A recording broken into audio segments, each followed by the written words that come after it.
Gilmore's greenhouse on Niles Road in Warren has a 70-year history in the Mahoning Valley and is still growing strong.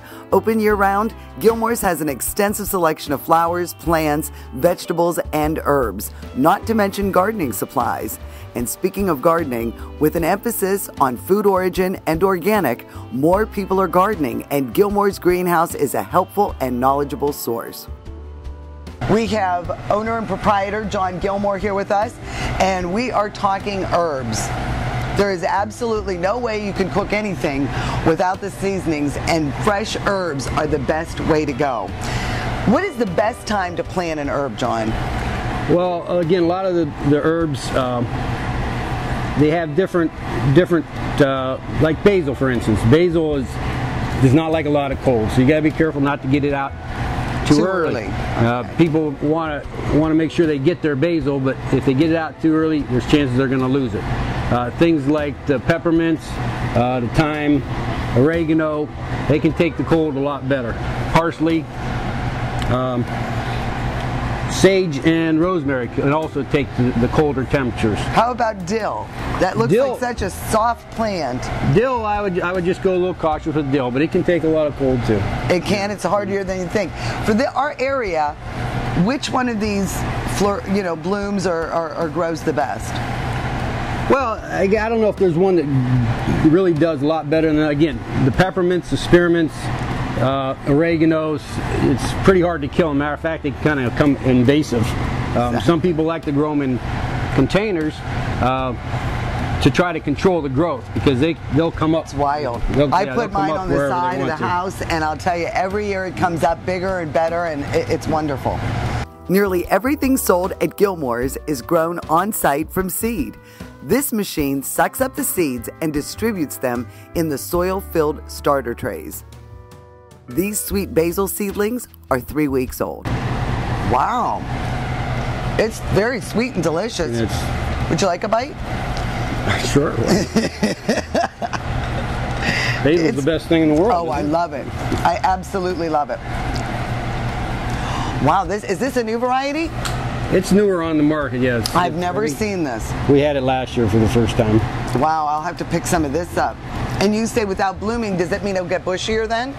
It branches more freely on its own, sure. And then the leaves, do they get as big as the sweet basil leaves? Not as big as the sweet basil. As you can see, it's more of a medium-sized leaf. And some people like the variegation. But it's good for pesto. Yep. That is what I make at the end of the season, and I freeze it. Ready to go. I believe you can use it for anything you use basil for. Are you a big basil fan too?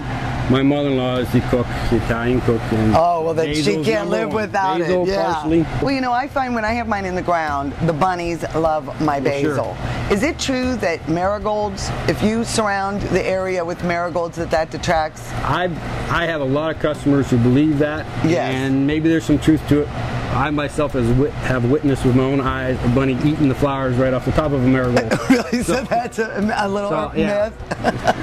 I don't know. A lot of people believe it. So maybe just get some fencing. Fencing would be the best. The best thing to do. Gilmore's was started by my grandparents, Clara and Charles Gilmore, back in 1942. They came from Youngstown. Unfortunately, my grandfather died a few years after that.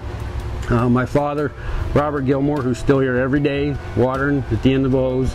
At a young age, he took it on, him and my grandmother, and then as us children got older, we jumped into the business. So we actually have fourth generation children helping us. Now, how many of your siblings are involved in the business? My son and several of my nieces and nephews help out. So it's truly a family-run business. Truly, yes, definitely.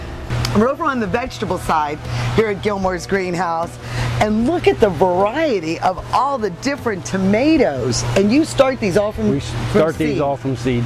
We have about 30 different varieties of tomato. We have some of the heirloom varieties. We do an heirloom mix, so you can get a little assortment.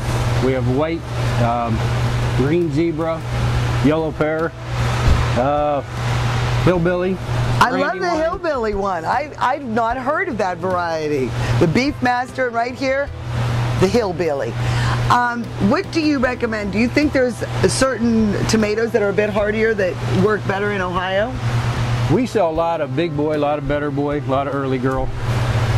Again, tomatoes, like the herbs, people have their preferences. Yes. They get used to that one tomato that they like for whatever reason, for sandwiches or for canning, and they usually come back asking for that same variety. And what do you recommend for fertilizing that might be different for the vegetables than for herbs?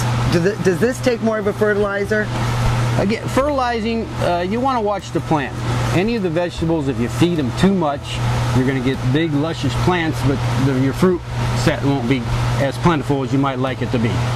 So it kind of depends on what your ground's like. If you've got nice fertile ground, you've added cow manure or compost and whatnot, you're not going to want to feed as much as if you don't have that type of a soil to start out with. John, I want to thank you for allowing Homeplate to come into Gilmore Greenhouse.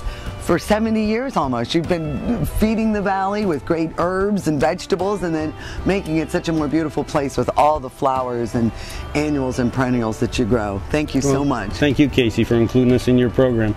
And thank you to all our customers who've supported us over the years. We really appreciate it.